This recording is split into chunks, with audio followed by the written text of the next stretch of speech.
Is it me? Or has Bravo TV just had a bad after Thanksgiving Sunday?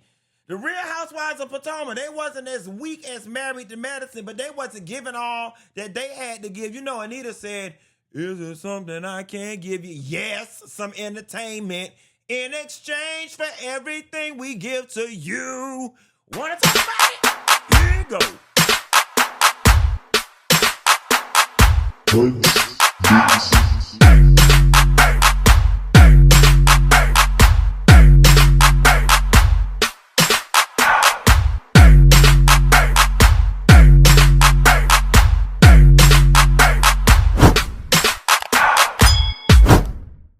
I just got through watching this past Sunday's episode of The Real Housewives of Potomac, and I must say, though I was more entertained than those first two episodes of Married to Medicine, I still found myself putting my head down in my phone a couple of times. Now, the first thing that I want to point out is that editing social media in the internet will have your mind in all types of places, because they dangled that carrot in front of our heads talking about Mia talking about, and both of my children's fathers, all of my children's fathers get along.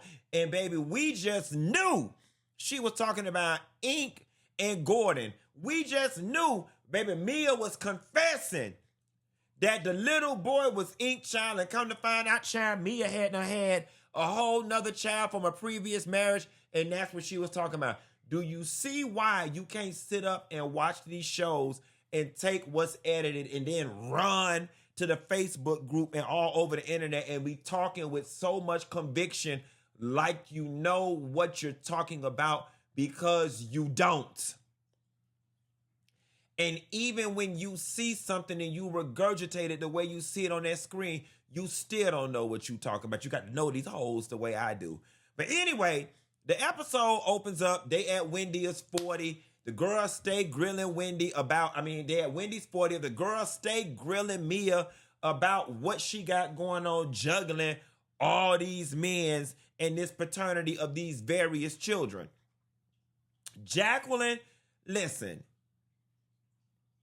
I'm here to let Mia know, you better watch that Jacqueline, because Jacqueline is very much giving, I really just want to be on this show. And even if I have to hurt Mia a little bit, throw her under the bus a little bit, even go against her a little bit, I want to be on this show. And I'm going to tell you how I know. Because she ain't even got enough money to get her makeup professionally done. Okay, Jacqueline was on there with that cremation number, Clay. She was on there with the new line. This was the Thanksgiving Pilgrim line. Okay, this was the Nina, the Pina, and the Santa Maria line. This was the Christopher Columbus Clay collection that Jacqueline had on. Baby, that makeup was messing Jacqueline up on that 4K TV more than this green screen and this Logitech webcam be messing me up down the Funky Dineva Live. Baby, Jacqueline, I didn't know if you was alive or if we was dealing in necromancy, baby, speaking life into the dead. Because, baby, your ass was up there giving peanut butter on their face, real and as quiet as it's kept, baby. I thought you and Serena Williams was Bopsy twins. The way you had that plaster just thickly, heavily applied all up there, baby, face. Jacqueline was sitting up there looking like this. Looked like she had envelope paper all over her, just looking like this. All you saw was this and mouth moving. Now, I'd be wrong if I sit up and do the rest of the show like this in the name of Jacqueline, because that's all we saw was smudged peanut butter while she was over there chiming in. Listen, and Mia told her right. Even though Mia was wrong, Mia got mad with Jacqueline and said, I feel like you don't never have my back. And here is what having a person's back looks like in this situation. Having your homegirl back in this situation is not upholding her on her wrong. It's just shutting the hell up and not pointing out any more inconsistencies or shedding any more light on me and my situation while I am in the hot seat. Now, is it me? Or did y'all notice that Stacey's boyfriend, whatever his name is, TJ, when Stacey was at that table and she was like, that's the mayor's wife down at the end of the table, That man did not want her talking to him, and he did not want to speak to her. He was annoyed by her. And I'm going to tell you something, Stacey. You know, in this situation, Stacey, you are the prize.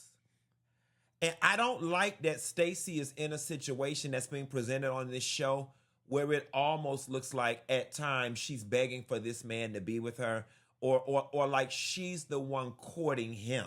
Now, I can understand if he was the Prince of Abu Dhabi, the Prince of Arabia.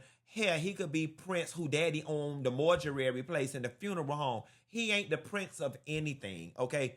You can go get you any man with muscles in D.C. and one that's not questionably straight or gay, quiet as it's kept. I just didn't like that. I didn't like the dismissiveness. Now, listen, I don't know what was going on.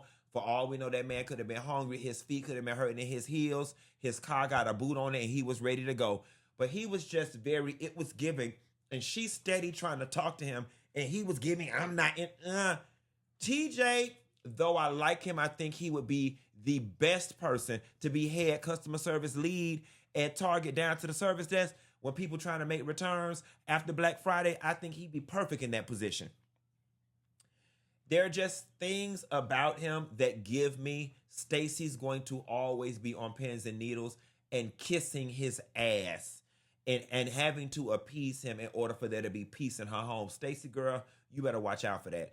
So then the camera pans to Eddie's family and Wendy.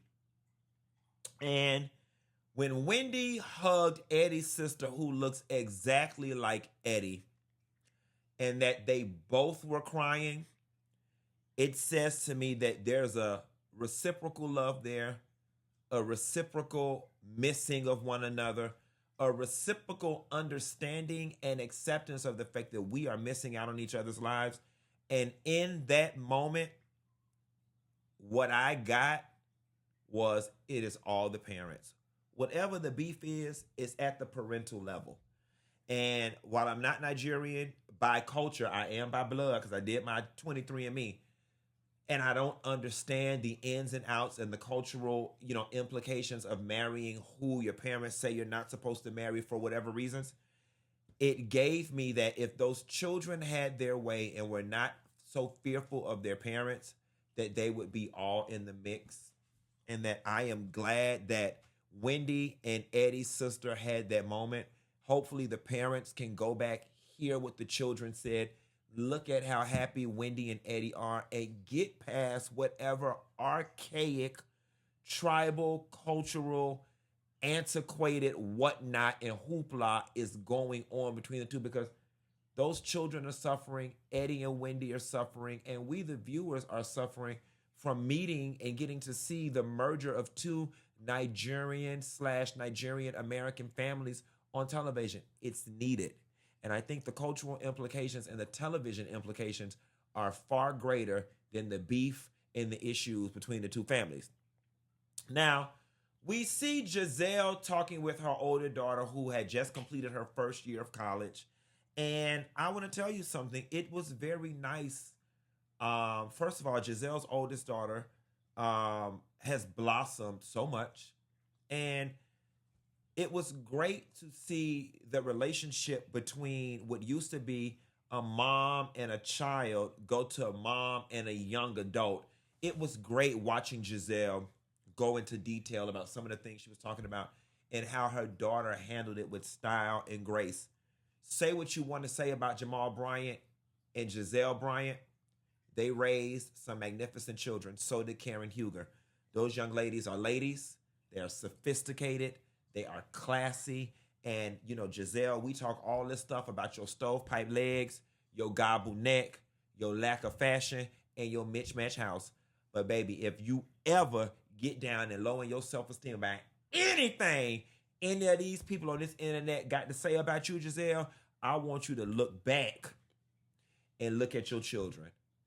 You raised some amazing children, Gizelle. You did. And that, I'm sure, is one of your proudest moments, if not the proudest moment of your life, and you should be.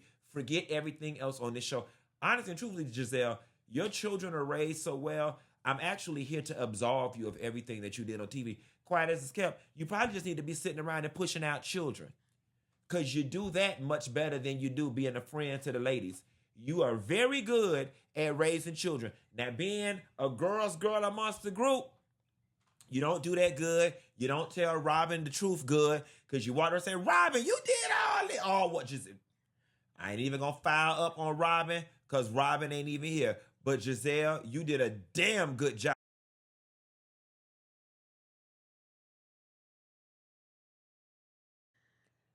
Bitch, y'all got me in here doing all this work, watching all these damn shows. I'ma stop giving y'all snippets these long. I'm finna start giving y'all ass little 3-minute teasers, little 2.5-minute teasers. But if you want to see the rest of this video, and also my exclusive reviews on the Real Housewives of Beverly Hills, Atlanta, Married to Medicine, Love and Marriage, Huntsville, and all that other reality stuff, because I'm only doing the reality stuff where I'm getting paid extra incentive to do so, then click the link in this description box and join my Patreon, you money hungry bitch. It's only $7.50 a month. Y'all hoes spend more than that on weed every day, or you can just buy this one little episode for $3. It's up to you, bitch. But $7.50 is the better deal. Bye.